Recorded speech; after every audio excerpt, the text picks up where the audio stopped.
Assalamualaikum warahmatullahi wabarakatuh. Di sini saya akan menjelaskan tentang standarisasi jaringan komputer. Pertama-tama perkenalkan, nama saya Devianti Cantika Fitri, NIM 20051514019, Prodi S1 Sistem Informasi kelas 2020A. Video ini dibuat untuk memenuhi tugas dari mata kuliah Jaringan Komputer dengan dosen pengampu Bapak Agus Prihanto, STMkom. Yang pertama adalah model OSI dan TCP/IP. Ketika ISO atau International Standard Organization membuat standarisasi protokol, maka terciptalah sebuah standar model referensi yang berisi cara kerja protokol. Model referensi yang kemudian disebut dengan Open System Interconnection atau OSI, berdasarkan dokumen rekomendasi X200. Standar OSI ini memiliki 7 layer. Tiap layer ini memiliki definisi fungsi yang berbeda. Model OSI dan TCP/IP adalah model atau arsitektur yang dijadikan acuan dasar dalam membuat dan mengembangkan jaringan atau networking. Definisi lain, model OSI dan TCP/IP adalah suatu pola yang dijadikan standar dalam perangkat networking sehingga satu perangkat dapat compatible atau cocok dengan perangkat yang lain. Pengertian TCP/IP sendiri adalah suatu standar komunikasi yang dapat digunakan untuk bertukar data antar komputer oleh suatu komunitas yang tergabung melalui jaringan internet. Dalam model OSI terdapat 7 layer.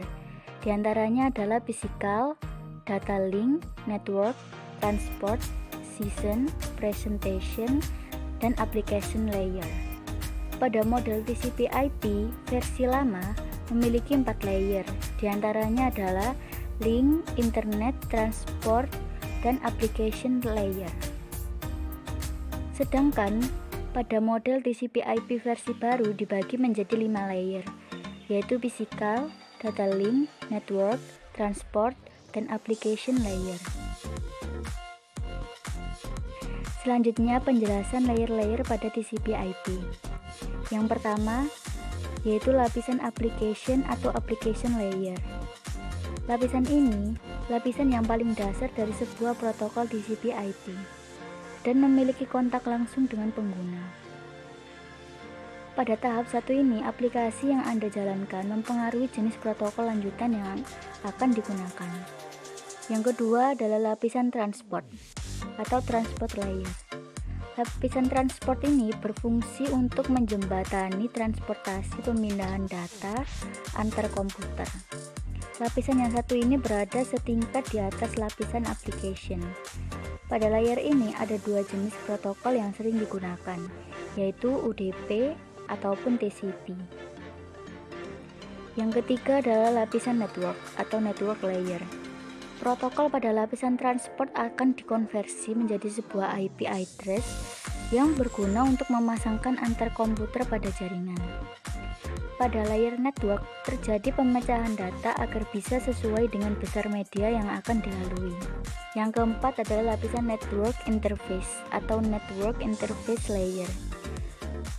Pada lapisan terakhir, protokol TCP/IP ini memiliki kontak langsung dengan hardware komputer. Dengan transmisi khusus, komputer memiliki kemampuan untuk mengirimkan paket data pada lapisan network melalui media kabel tembaga atau fiber optik ataupun secara neutral atau wireless. Selanjutnya adalah layer-layer pada OSI. Layer ketujuh adalah application layer. Layer ini berfungsi sebagai perantara antar aplikasi atau user interface dan jaringan. Contoh protokol pada layer ketujuh ini adalah HTTP, SSH, POP3, SMTP, Telnet, dan FTP. Protokol ini digunakan sampai session layer sesuai jenis layanan. Berikut adalah gambaran dari layer-layer pada OSI. Layer berikutnya adalah layer ke-6 yaitu presentation layer. Layer ini berfungsi untuk menentukan format dan melakukan enkripsi data. Selanjutnya adalah layer kelima, yaitu session layer. Session layer mendefinisikan bagaimana komunikasi dimulai, dikontrol, dan dihentikan. Berikutnya adalah layer keempat, yaitu transport layer.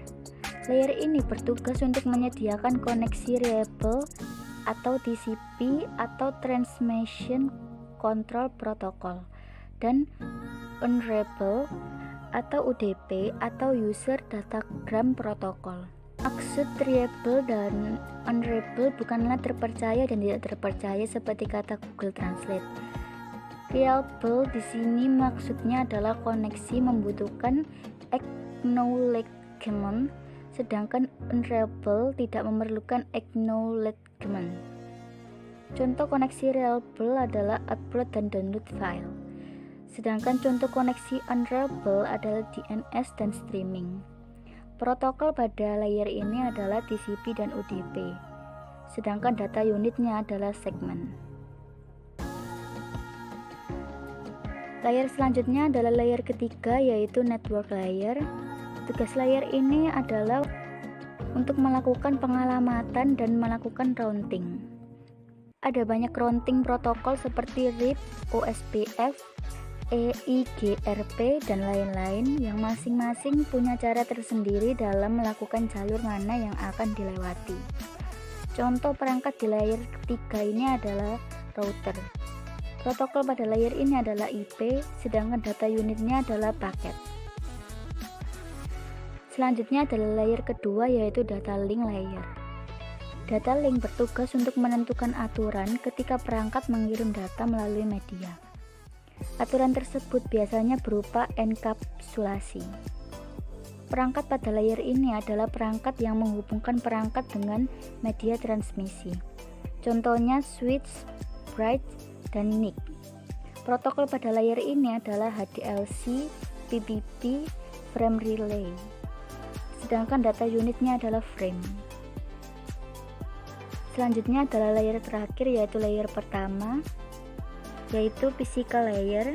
Tugas layer ini adalah untuk mengonversi frame menjadi bits, menentukan karakteristik fisik media transmisi. Di sini data ditransmisikan dalam bentuk bit. Protokol pada layer ini adalah Ethernet, RJ45, dan Fiber. Sedangkan data unitnya adalah bit. Selanjutnya adalah protokol yang bekerja di OSI layer. Terdapat application layer yang terdiri dari HTTP, FTP, NFS, DNS, POP3, MIN, SMB, NNTP, dan DHCP. Selanjutnya adalah presentasi layer yang terdiri dari Telnet, SMTP, dan SNP. Setelah itu session layer yang terdiri dari NetBIOS, NetView, ADSP, PAP, SPDU. Selanjutnya adalah transport layer yang terdiri dari TCP dan UDP. Lalu network layer yang terdiri dari IP, ARP, RARP, ICMP, dan IGMP.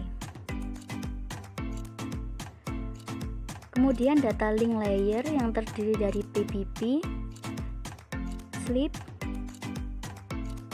dan yang terakhir adalah physical layer. Dalam physical layer ini tidak mempunyai protokol yang spesifik di layer ini, karena pada layer ini hanya mengirimkan bit-bit data. Selanjutnya adalah penjelasan TCP dan UDP. TCP atau Transmission Control Protocol adalah salah satu jenis protokol yang memungkinkan kumpulan komputer untuk berkomunikasi dan bertukar data di dalam suatu network atau jaringan. Sedangkan UDP atau User Datagram Protocol adalah salah satu protokol lapisan transport TCP/IP yang mendukung komunikasi yang tidak andal atau unreliable, tanpa koneksi atau connectionless antara host-host dalam jaringan yang menggunakan TCP/IP. Berikut adalah kegunaan dari TCP dan UDP. Selanjutnya adalah cara kerja TCP. Berikut adalah cara kerja dari TCP untuk mengirimkan data Anda.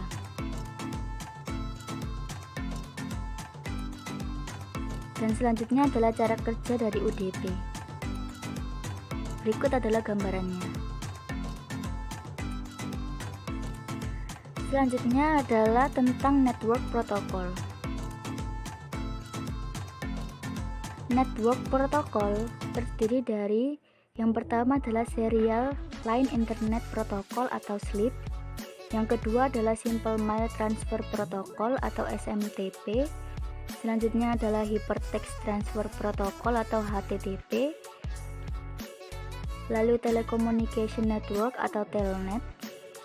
Selanjutnya adalah File Transfer Protocol atau FTP. Selanjutnya adalah Lightweight Directory Access Protocol atau LDAP. Selanjutnya adalah Secure Socket Layer atau SSL. Selanjutnya adalah Simple Network Monitoring Protocol atau SNMP. Selanjutnya adalah Secure Shell atau SSH. Selanjutnya adalah Post Office Protocol version 3 atau POP3. Selanjutnya adalah Internet Message Access Protocol atau IMAP. Selanjutnya adalah Internet Control Message Protocol atau ICMP. Selanjutnya adalah Point-to-Point Protocol. Selanjutnya adalah Domain Name System atau DNS. Selanjutnya adalah HTTPS. Selanjutnya adalah Well-Known Port atau Reserved Port. Rank 0 sampai 1023 merupakan port standar atau port umum yang sudah ditetapkan atau reserved oleh IANA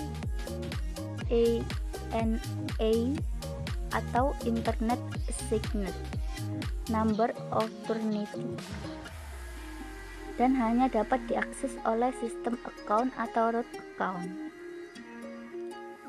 Selanjutnya adalah Registered Port. Rank 1024 sampai 49151 dan dapat diakses oleh program dengan program. Aplikasi yang digunakan oleh users akun biasa. Berikut adalah gambaran dari Well-Known Port atau Reserved Port dan juga Registered Port. Sekian dari saya, jika ada salah kata dan kesalahan mohon dimaafkan. Wassalamualaikum warahmatullahi wabarakatuh.